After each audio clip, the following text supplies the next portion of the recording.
This is Aldous Huxley, a man haunted by a vision of hell on earth. A searing social critic, Mr. Huxley, 27 years ago, wrote Brave New World, a novel that predicted that someday the entire world would live under a frightful dictatorship. Today, Mr. Huxley says that his fictional world of horror is probably just around the corner for all of us. We'll find out why in a moment.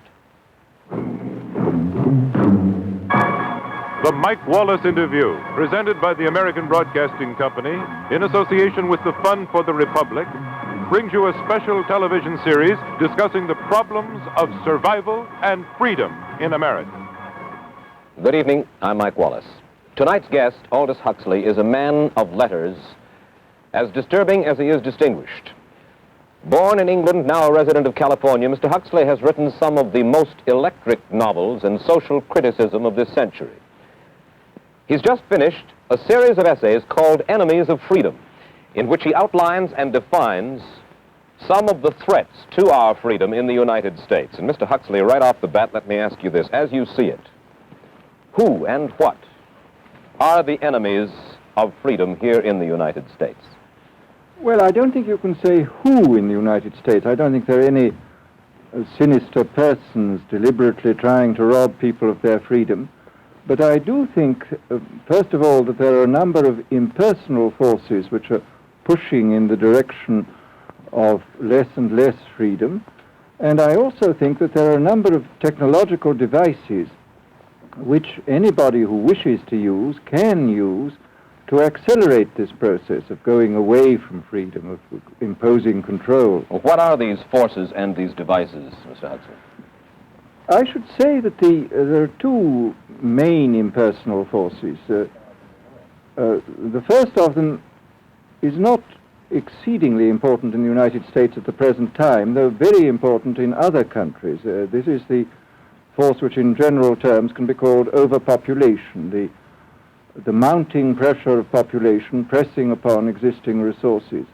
This, of course, is an extraordinary thing. Something is happening which has never happened in the world's history before. I mean, let's just take a simple fact that between the time of the birth of Christ and the landing of the Mayflower, the population of the Earth doubled. It rose from 250 million to probably 500 million. Today, the population of the Earth is rising at such a rate that it will double in half a century. Well, why should overpopulation work to diminish our freedoms? Well, in a number of ways. I mean, the experts in the field, like Harrison Brown, for example, pointed out that in the underdeveloped countries, actually the standard of living is at present falling, that people have less to eat and less goods per capita than they had 50 years ago. And as the position of these countries, the economic position, becomes more and more precarious, obviously the central government has to take over more and more responsibility for keeping the ship of state on an even keel. And then, of course, you're likely to get social unrest under such conditions, with again an intervention of the central government. So that I think one sees here a pattern which seems to be pushing very strongly towards a totalitarian regime. And unfortunately, as in all these underdeveloped countries, the only highly organized political party is the Communist Party, it looks rather as though they will be the heirs to this unfortunate process, that they will step into the position of power. Well, then, ironically enough, one of the greatest forces against communism in the world, the Catholic Church, according to your thesis, would seem to be pushing us directly into the hands of the communists because they are against birth control. Well, I think this strange paradox probably is true. There is it's an extraordinary situation, actually. I mean, one has to look at it, of course, from a biological point of view. The whole essence of biological life on Earth is a question of balance, and what we have done is to practice death control in a most intensive manner without balancing this with the birth control at the other end. Consequently, the birth rates remain as high as they were, and death rates have fallen substantially. All right, then. So much for the time being, anyway, for overpopulation. Another force that is diminishing our freedoms. Well, another force which I think is very strongly operative in this country is the force of what may be called over-organization. As technology becomes more and more complicated, it becomes necessary to have more and more elaborate organizations, more hierarchical organizations. And incidentally, the advance of technology has been accompanied by an advance in the science of organization. It's now possible to make organizations on a larger scale than was ever possible before. And so that you have more and more people living their lives out as subordinates in these hierarchical systems controlled by bureaucracies, either the bureaucracies of big business or the bureaucracies of big government. Mm-hmm. Mm-hmm. Now, the devices that you were talking about, are there specific devices or methods of communication which diminish our freedoms in addition to overpopulation and over-organization? Well, there are certainly devices which can be used in this way. I mean, let us take, after all, a piece of very recent and very painful history is the propaganda used by Hitler, which was incredibly effective. I mean, what were Hitler's methods? Hitler used terror on the one kind, brute force on the one hand, but he also used a very efficient form of propaganda, which he was using every modern device at that time. He didn't have TV, but he had the radio, which he used to the fullest extent, mm-hmm. and was able to impose his will on an immense mass of people. I mean, the Germans were a highly educated people. Well, we're aware of all this, but how do you equate Hitler's use of propaganda with the way that propaganda, if you will, is used, let us say, here in the United States? Are you suggesting that there is a parallel? Needless to say, it's not being used in this way now, but the point is, it seems to me, that there are methods at present available, methods superior in some respects to Hitler's methods, which could be used in a bad situation. I mean, what I feel very strongly is that we mustn't be caught by surprise by our own advancing technology. This has happened again and again in history. Technology has advanced, and this changes social conditions. And suddenly people have found themselves in a situation which they didn't foresee and doing all sorts of things they didn't really want to do. Well, now, what do you mean? Do you mean that we develop our television, but we don't know how to use it correctly? Is that the point that you're making? Well, at present, the television, I think, is being used quite harmlessly. It's being used, I think, I would feel it's being used too much to distract everybody all the time. But, I mean, imagine, which must be the situation in all communist countries, where the television, where it exists, is always saying the same thing the whole time, is always driving along. It's not creating a wide front of distraction, it's creating a one-pointed drumming in of a single idea all the time. It's obviously an immensely powerful instrument. Mm-hmm. So you're talking about the potential misuse of the instrument. Exactly. We have, after all technology is in itself morally neutral. These are just powers which can either be used well or ill. It's the same thing with atomic energy. We can either use it to blow ourselves up, or we can use it as a substitute for the coal and the oil, which are running out. You've even written about the use of drugs in this light.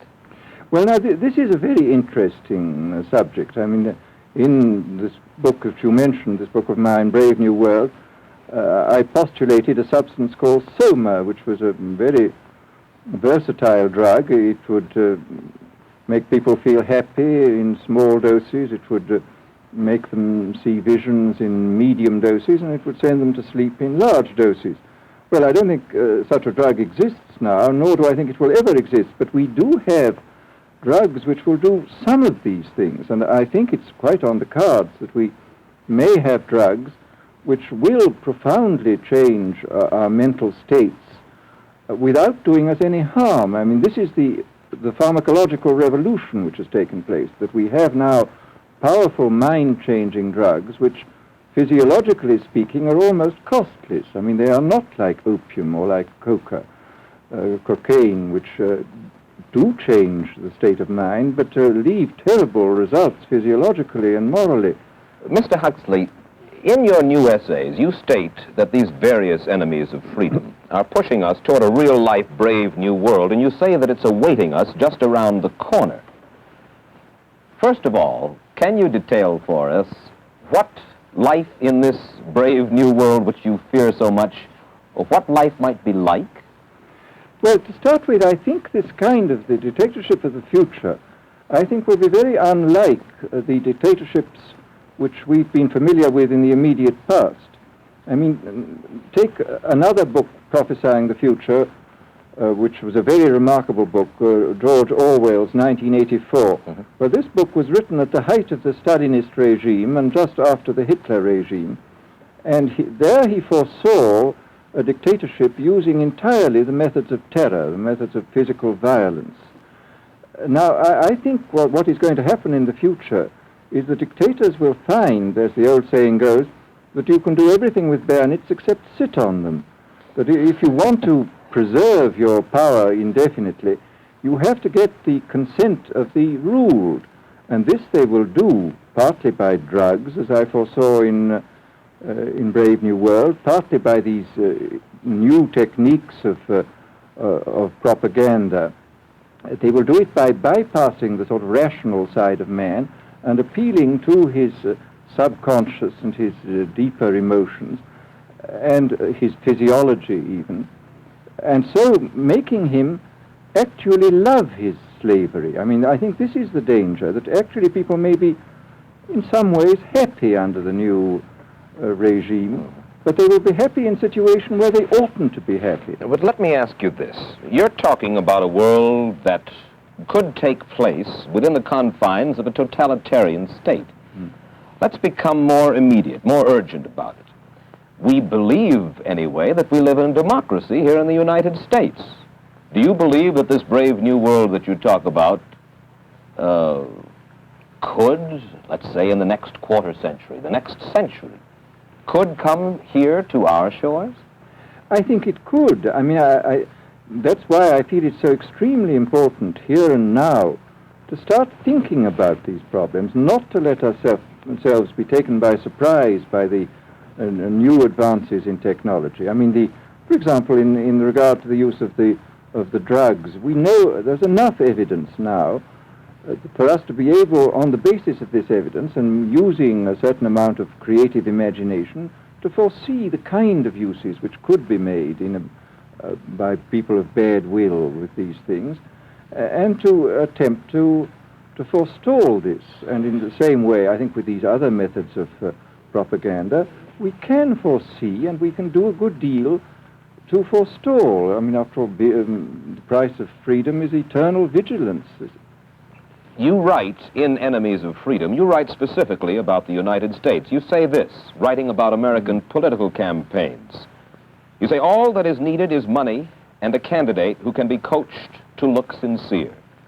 Political principles and plans for specific action have come to lose most of their importance. The personality of the candidate, the way he is projected by the advertising experts, are the things that really matter. Well, this is...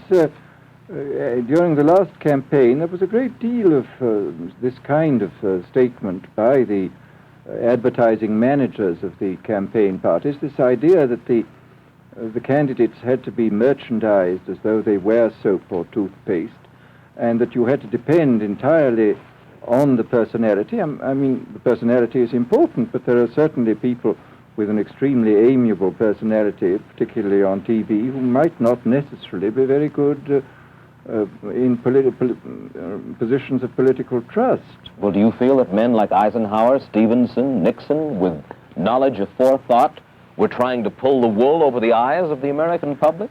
No, but they were being advised by powerful advertising agencies who were making campaigns of a quite different kind from what had been made before. And I think we shall see probably all kinds of new devices coming into the picture. I mean, for example, this thing which got a good deal of publicity last autumn, subliminal projection. I mean, as it stands, this thing, I think, is of no menace to us at the moment. But I was talking the other day to one of the people who has done most experimental work in the psychological laboratory with this, was saying precisely this, that it is not at the moment a danger, but once you've established a principle that something works, you can be absolutely sure that the technology of it is going to improve steadily. And I mean, his view of the subject was that, well, maybe they will use it to some extent in the 1960 campaign, but they will probably use it a good deal and much more effectively in the 1964 campaign, because this is the kind of rate at which technology advances. And we'll be persuaded to vote for a candidate that we do not know that we are being persuaded to vote for. Exactly. I mean, this is the rather alarming feature, that you're being persuaded below the level of choice and reason. In regard to advertising, which you mentioned just a little ago, in your writing, particularly in Enemies of Freedom, you attack Madison Avenue, which controls most of our television and radio advertising, newspaper advertising, and so forth.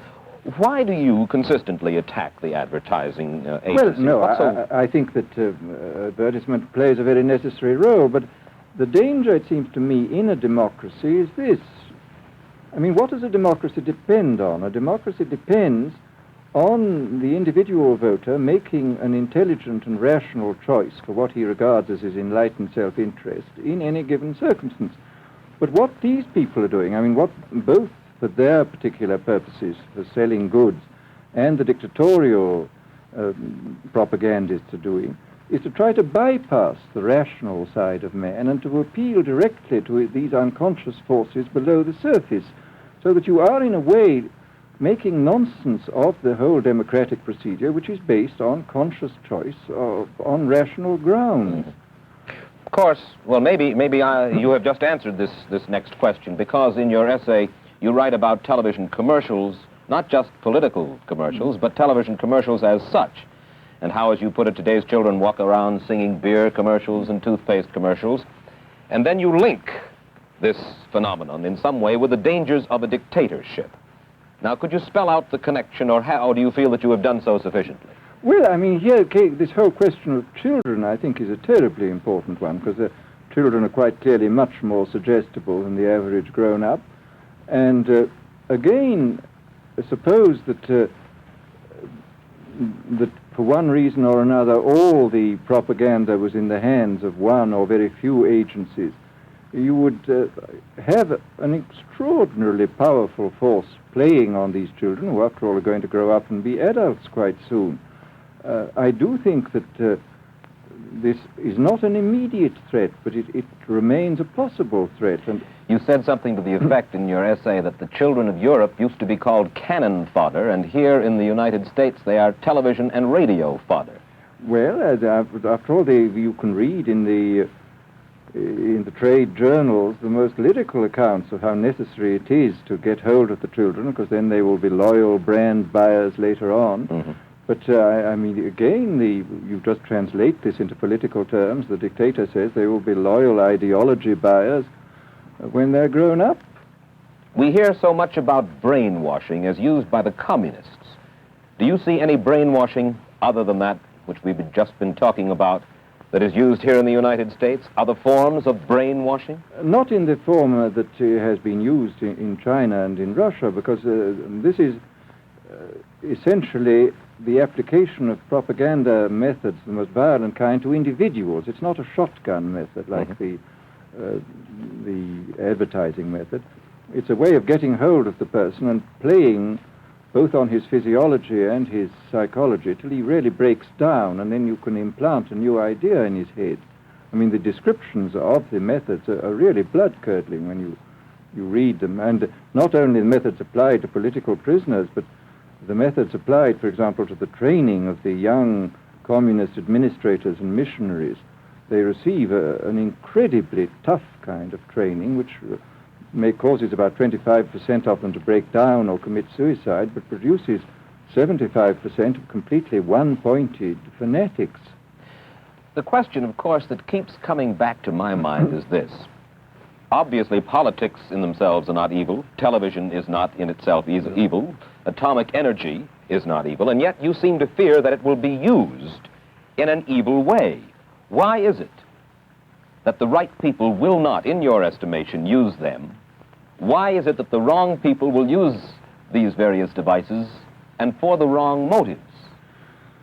Well, I think one of the reasons is that these are all instruments for obtaining power, and obviously the passion for power is one of the most moving passions that exist in man, and after all, all democracies are based on the proposition that power is very dangerous and that it's extremely important not to let any one man or any one small group have too much power for too long a time. After all, what are the British and American constitutions except devices for limiting power?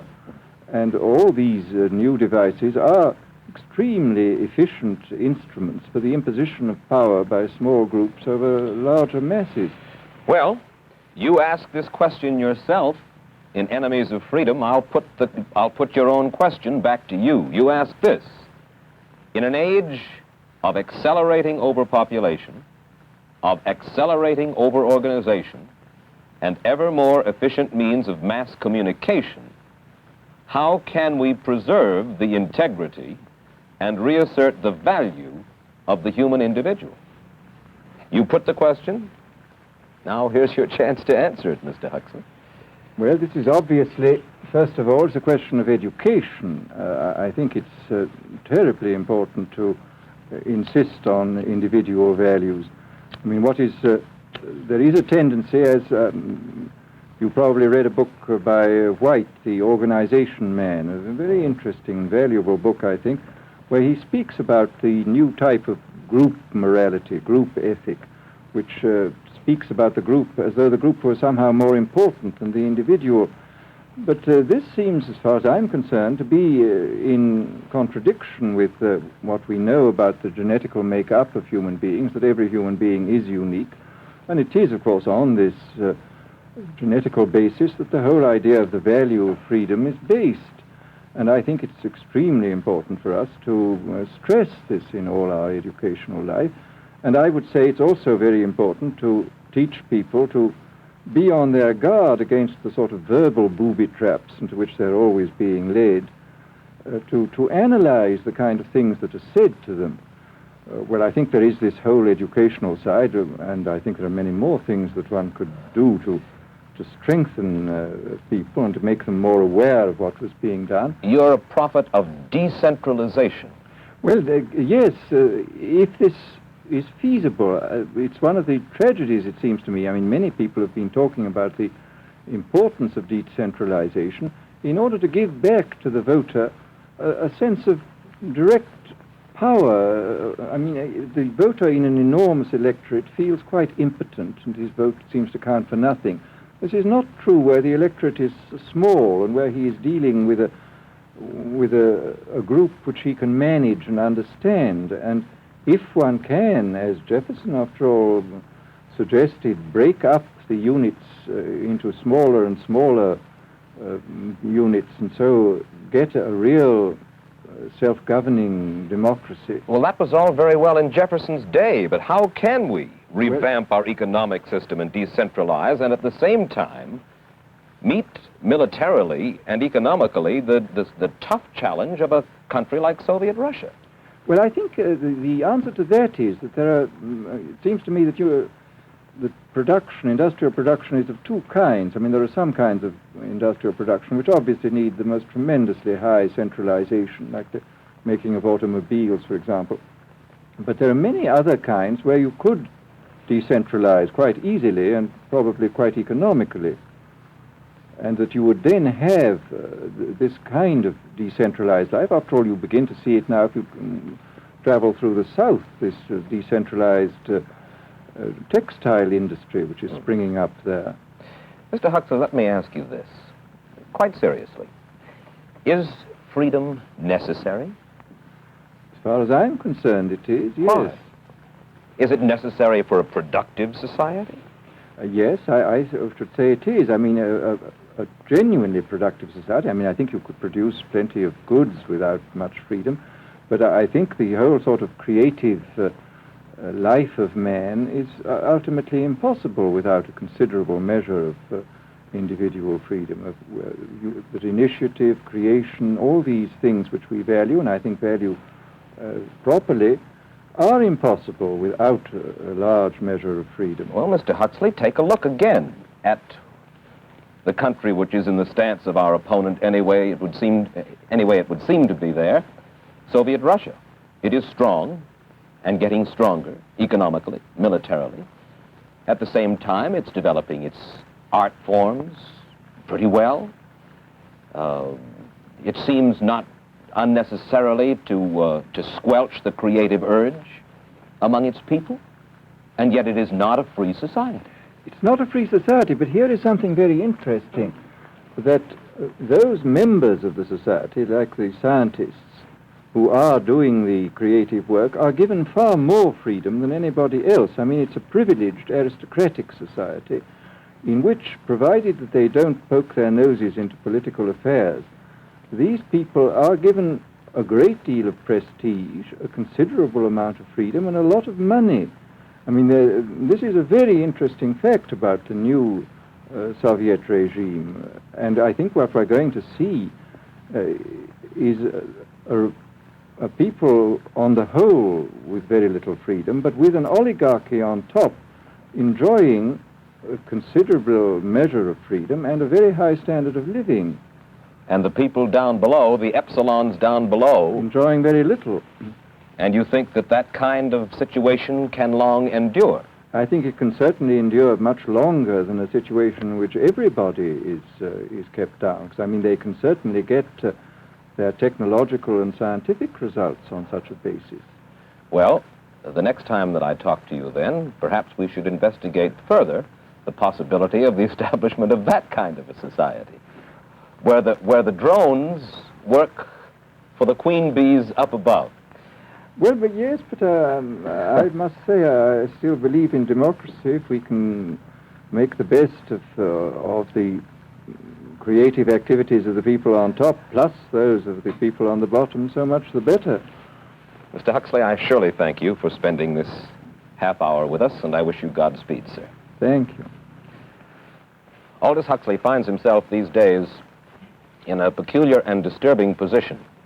A quarter of a century after prophesying an authoritarian state in which people were reduced to ciphers, he can point at Soviet Russia and say, "I told you so." The crucial question, as he sees it now, is whether the so-called free world is shortly going to give Mr. Huxley the further dubious satisfaction of saying the same thing about us. Stay tuned for a preview of next week's interview. Till then, Mike Wallace, good night.